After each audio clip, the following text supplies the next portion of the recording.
a lot of people don't see that, there's ways that you can help your mental status by getting outdoors. And like with me, I get on the water, I enjoy it. That is my peaceful place when I'm out there. I enjoy the fishing. I enjoy the adrenaline of the fishing. You never know what you're going to catch. You never know how big it is. It just puts me at an all-time ease. Welcome to the Woman Angler and Adventurer Podcast, inspiring real women with a passion for fishing in the outdoors to go get their adventure on. Now, here's your host, coming to you from the Lance Chuck Camper Mobile Podcast Studio, Master Captain Angie Scott. All right, everyone, welcome to another episode of the Woman Angler and Adventurer Podcast. It's 2023. We're heading into spring. Competitive fishing is well underway for the year, and I am excited to feature another amazing female angler on the podcast this week. Terrie Huffmaster, welcome to the show. Hey, Angie, welcome. Thank you. It's an honor to be on, and I appreciate it. Yeah, absolutely. So I mentioned tournament fishing. You're no stranger to fishing tournaments, so definitely want to kind of talk about your experience in that whole world. But before we get into everything, if you wouldn't mind, just kind of give our audience a quick background on yourself and just specifically like how you got into the sport. Oh, absolutely. I actually live in Georgia on the Florida state line. So I normally like to tell people I'm from North Florida, but it's South Georgia. I'm like 10 minutes from the Florida state line in 3 different directions. So we have a variety of places we can get out to Florida and fishing, but I've actually been fishing my whole life. My parents had me and my brother either on the water, in the woods. We were always active doing something, a lake, a pond, the rivers, the ocean. We've pretty much fished them all. And so that's basically, it's in my blood since then. And then I got married, and me and my husband's been married almost 30 years. We got 2 sons, that's 24 and 28. And while raising them, we still kept them in the activities too, but we also kept them in, shotgun sports, showing livestock, many other sports. So we would just not fish that much. But once our youngest son got graduated, we went right back into it full force. And there's pretty much not a weekend that don't go by, or a day or two during the week when we're able to go. We're out there either on the ocean, on the lake, in the river, on a pond. We're somewhere like that. So, yeah, awesome. Absolutely love it. So being where you're located, so it sounds like you have pretty easy access to a whole variety of fishing, just whatever you're wanting to do that particular day, right? Absolutely. Nice. Absolutely. Can go from anywhere from Keaton to Steenahatchee to Horseshoe, Spring Warrior, Osceola, Ikefina.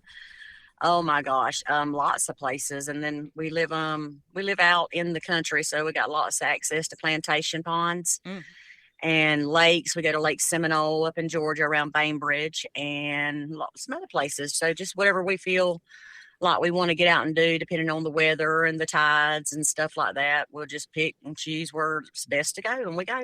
It's fun. So multi-species, or do you have like certain fish you like to target? Normally when we go out on the inshore, we fish for trout, flounder, red, triple tail, and cobia are migratory fish. And so when they move through our areas, which is normally starting, the cobia is like in May, we'll go target them fish too. During them times, we like to get out and try to target and catch them, because we only have them move through certain times. But like flounder, and then the normal, when we go fishing on freshwater, it's bass, it's specks, crappie, however anybody wants to call it. That's a controversial thing there, so I always like to say specks and crappie. And matter of fact, coming up in April, we're going somewhere to try to get on some shell crackers. So that'll be fun. So we just kind of all kinds. I mean, you name it, catfish, wherever we're at, whatever we catch, whatever bites. I love it. So when you fish competitively, is it mostly you and your husband, or do you do other types of tournaments? I do tournaments, but I mean, I'm not like a whole lot. Hmm. The biggest tournament that I have actually done that was a wonderful success, and it'll be a memory that'll hold special to my heart forever. Was in 2021 at iCast. It was the MLF for the black bass competition, Yeah. and me and my partners came in.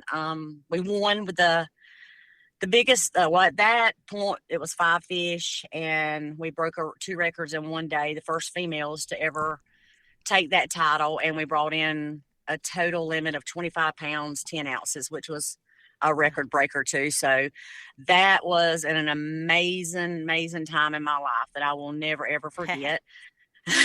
Absolutely will hold that close to my heart. Yeah. And there's like a lot of people I can thank for that, making that weekend, happen, my sponsors and stuff like that. But other tournaments I've done a lot of online tournaments, and I have did well in them tournaments, won different species categories, and a few local tournaments that I have been in as well. Now, future wise, I'm looking into some more tournaments and getting more into that field. So, Cool. because it's fun, I enjoy doing them. So we'll just see. But Yeah. mainly, I love to get out to fish. Um, it's like I was telling you before, I have anxiety, severe anxiety. So I love to get out on the water to clear my mind. It's like my therapy. Hmm. So a lot of times I just love to fish for myself. I love to take pictures of my catches, and I like to share that and what I do out on the water through the lens of my eyes. So hopefully to be a role model to other women, young girls coming up, children, and I mean, even men. I mean, I just want to let them see what they're missing. Get out, go do it, enjoy yourself. You only got one life to live. Right.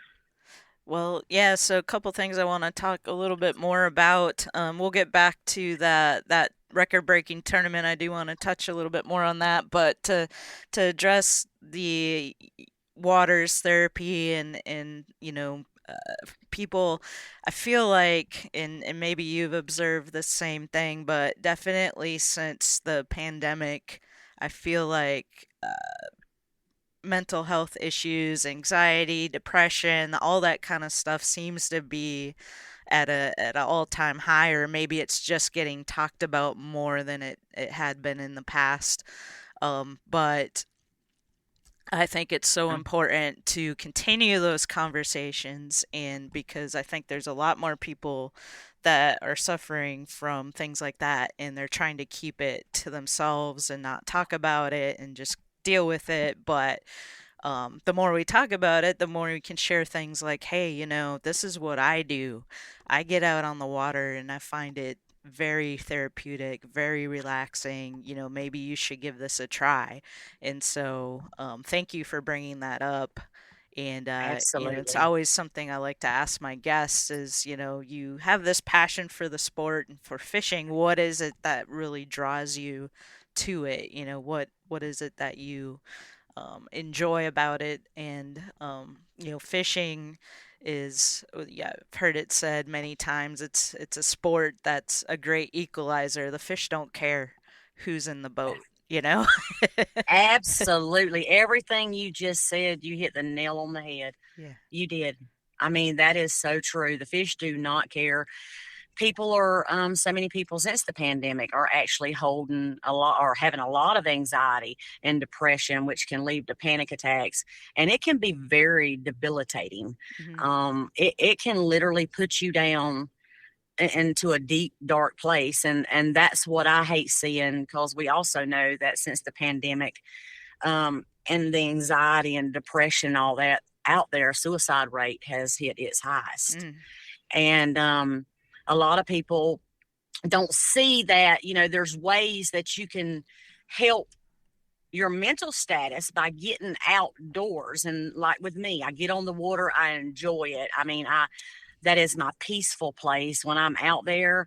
I enjoy the fishing. I enjoy the adrenaline of the fishing. You never know what you're going to catch. You Hmm. never know how big it is. It just puts me at an all-time ease. My anxiety is, like gone. It makes me feel so much better. But a lot of people can't find an outing. They just don't know, like you said, they keep it to themselves, Hmm. and they don't know who to talk to, and they don't know what to say, and a lot of people's embarrassed by it. But one thing about it, you have to control it. Don't let it control you. Get up, live life. You only have one life to live. And when you find something productive to do, whether you want to get on the water or whether you want to, I don't know, get Golf in the or something. woods, yeah, get in the outdoors. I mean, find something that you really love to do. And it really helps, Angie. I mean, absolutely it helps. It helps me. Yeah. And I've been having problems with anxiety and even bouts of depression and stuff like that for 26 years now. So finding my outing out on the water and being in the outdoors is my therapy, and it's a tremendous help. Yeah. It's so important that everybody have that outlet because you have to. I mean, life is challenging. It's not Oh, easy. yeah. It seems like, more challenges keep presenting themselves to us every day, and you have to have some kind of release. And so for us, like I can relate to your passion because obviously fishing is my big passion as well. And when you're out there on the water and you're fishing, it's very easy to forget about everything else because you're just focused on what you're doing. And Yeah, that's definitely what I love about it. And I think why I love tournament fishing, especially because you're also now you're coupled in that competitive part of it, and you want to do well, and so you're really focused when you're absolutely. when you're in a tournament situation. And so yeah, it's I love those, basically for me 4 weeks out of the year that I get to really just unplug and think nothing else but fishing and catching fish. Absolutely. And you got the scenery around you too. You Hmm. just be surprised what you see. I mean, whether you're on a lake, whether you're on the ocean, whether you're on a river, the scenery is just peaceful too. I mean, along, Yeah. with the fish. And so, yeah, absolutely. Yeah, It's a wildlife wonderful of place. all kinds, birds, otters, deer, all the Yes. different The things you get to see. dolphins, Yeah. manatees. I mean, we've had a manatee stay by our boat before, dolphins stay by our boat. And I mean, I'm like a child. I'll just get there and just get down there and try to play with them and provoke them up there so I can, video them and get pictures of them. I mean, I'm literally like a child. Yeah. Yeah, that's definitely a fun part of it too. It is. So I want to go back a little bit and talk about that. So that tournament you mentioned, that was the iCast Cup, and had you been to iCast before? No, I have not. Okay. That was the first time. I've always wanted to go, and I've always heard about it. And just never have went. And at that time, I was in with I had talked to Wanda and with Mhm. the sisterhood, and she was discussing the women coming together, getting a group of people together about going and everything like that. So I got up with one of my sponsors and talked to them about going under them, which was Fish Bites, and I absolutely love them. And they got me, and I fished a tournament under Fish Bites. I was at iCast under Fish Bites as well, and I met a lot of amazing women. Women I've met on the internet, that I've seen online, through all the social media platforms, and actually got to meet them one on one, face to face, and that was a blessing. There alone too. You meet a lot of amazing people in the fishing industry when you get out there, and you Mhm. you know be proactive and different areas, whether it's clinics for children, whether it's ICAST, no matter what it is, it's just what happened. And actually, I had my partner that I was originally supposed to fish the tournament with had a conflict in her schedule, so I wasn't able to fish with her. And then another girl reached out to me on social media and was like, "Hey, have you got a partner yet? Would you, if not, would you like to partner up with me?" And I was like, "Well, sure." And so I think the stars, how they say the stars and the moon align just right. Yeah. And so That was just crazy. And That was just a crazy. Never would imagine that. Never expected that. Did not pre-fish. yeah. It was crazy. Now in that tournament, I mean, it's only a few hours long, right? It's 4 hours. Four That is hours. correct. So that's a And I'm lot gonna of tell you, weight to catch in 4 hours. ooh, and we had, and you know what? We were on one spot.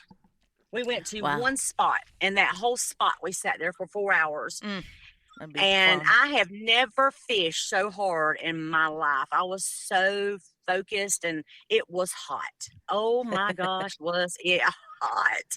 But yeah, 4 hours. We Wow. and we even released a bunch Yeah, because you can of only keep bass that. five, right? So Correct. you're probably catching fish after fish, and you got to keep the biggest ones. Basically, is what you want to do, right? So Absolutely. yeah. So yeah. I imagine you did release a lot of fish.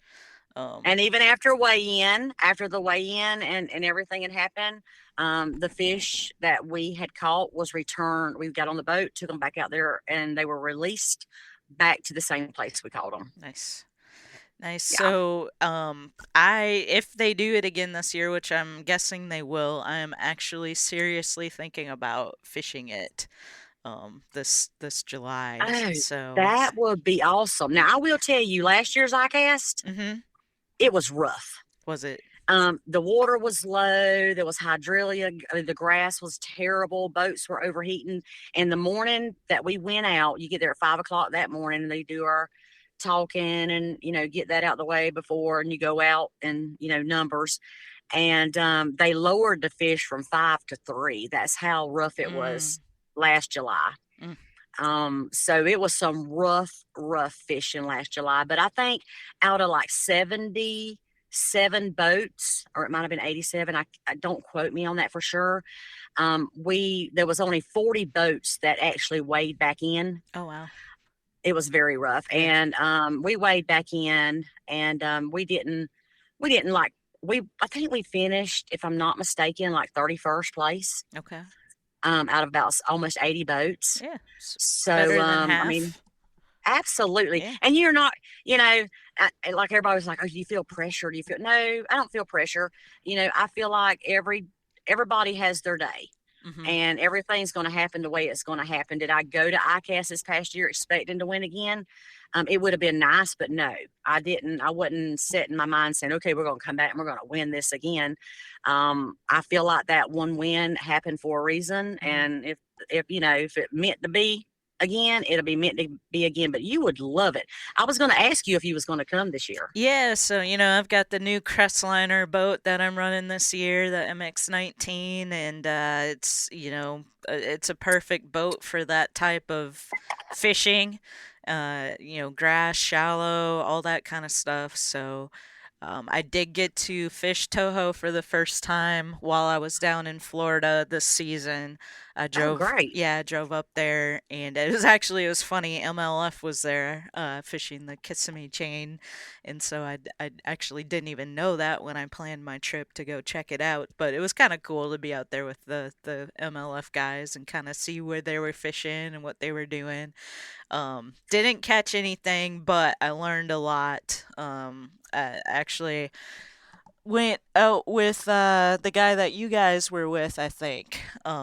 And so he kind of showed me some good areas that would come into play in the summertime and not necessarily while we were there in February. Oh, So well, that was nice. yeah, definitely. So it kind of Well, gave me a good good. idea of what to expect and kind of what to plan for.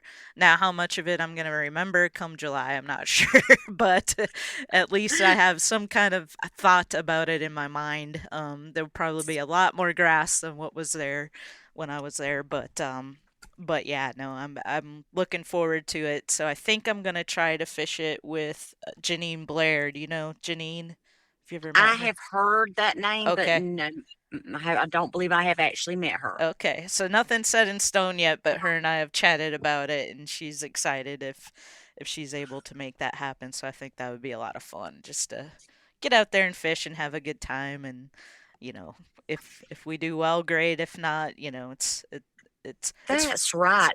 It's about the fun. It's about, and connecting with people. Because, I mean, there's a lot of really, really big women in the industry hmm that, goes and fishes that tournament and attends iCast. And I love it. I mean, I absolutely love it. So yeah, and we'll you won't, be. you won't regret it. No, yeah, I'm definitely. I think it will just be a lot of fun, and we're doing our women's meetup again at Maggiano's that Wednesday night of iCast. So anybody listening, just kind of save the date on your calendar if you want to come to that.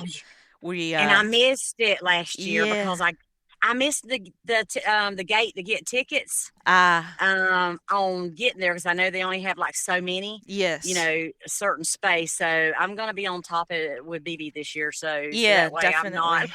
Definitely I stay don't on top mess of it. up. Yeah, it was a lot of fun.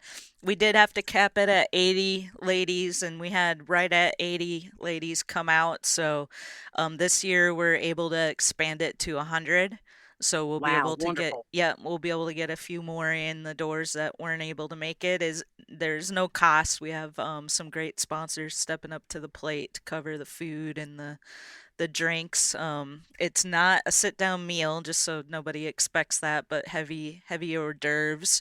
So you can really make it a meal if you want to. But it's more about networking and just having a space where just the ladies can get together off site and have a good time. So Absolutely. looking forward to that. So hopefully you'll be able to join us. So you mentioned you might be going after some shell crackers soon. Anything else coming up that you want to mention? Oh my goodness. I've got a few things that's coming up, as far as like some magazines I Oh, cover. cool. Um, and I'm excited about that. I cherish every one of them. I know a lot of people question me and like, do you make money off of this? And do they pay you to do these or do they do that? And the answer to that is no. Mhm. Um, I just enjoy, like I told you earlier, I just enjoy sharing my catches, and what I do through the lens of my eyes, just to hopefully get other women to look and be like, hey, if this woman, I'm 49 years old, I'm not ashamed of my age. And a lot of people think, oh, well, I can't do that at this age, or I can't do this if I'm not this. Anyone is capable of doing it. Submit your pictures. Just, and whatever happens, happens. And I've been blessed, and I love it. So it's fishing and Yeah. I enjoy it and I love it and it's my passion. So every feature in a magazine, every cover I get, I don't take it for granted. It's a blessing.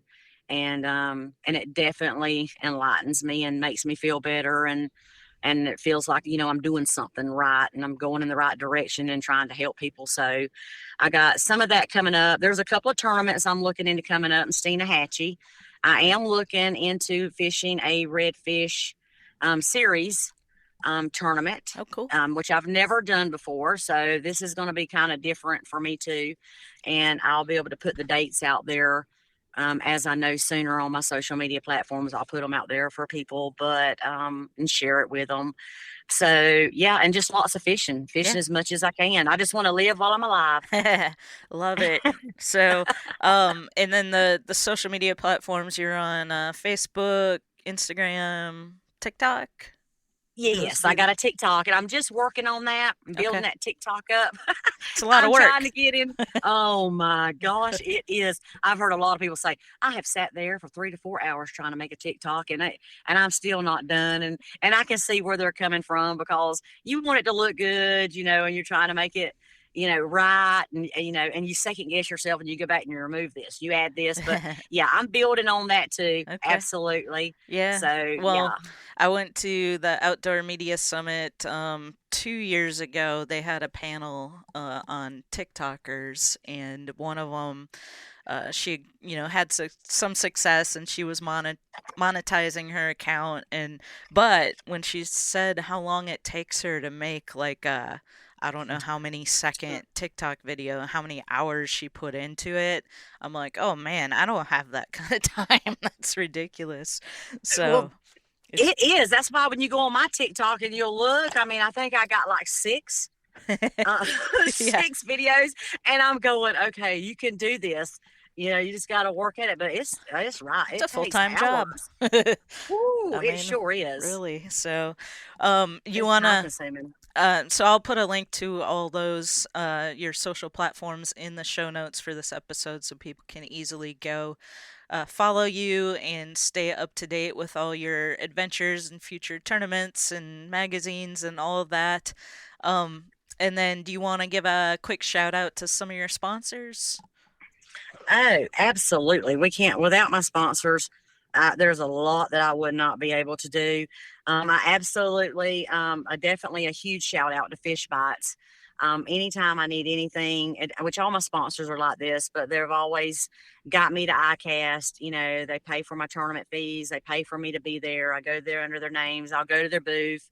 I'll do some promotion and networking for them as I'm walking around and getting to meet other people. But I'm also want to be thankful, and I want to thank Luz and Strike King, Carolyn with Atlas Track, Four Horsemen Tackle, Caden Lures, Texas Rattler, Saltaholics Apparel, and of course, me and Terrie are now co-owners of our group, the Women's Fishing Village. Awesome. So yes, absolutely. Thank you for allowing me to do that. Yeah, and so I'll put a link to that in the show notes as well. And thank you again for taking some time to be on the podcast. Glad to finally have you on the show. And just keep doing what you're doing, being an inspiration. The more that you get out there, the more other ladies are going to see that. And, like you said before, she can do it, I can do it. And that's what it's all about. Absolutely. And thank you. It has been an honor and a pleasure for you having me on with the podcast. It's made my day, and I'm glad I got to get up and chat with you and talk with you, and I'll be following you and your adventures too, and I'm very proud of you and what you're doing, so keep up the good work. Thank you so much.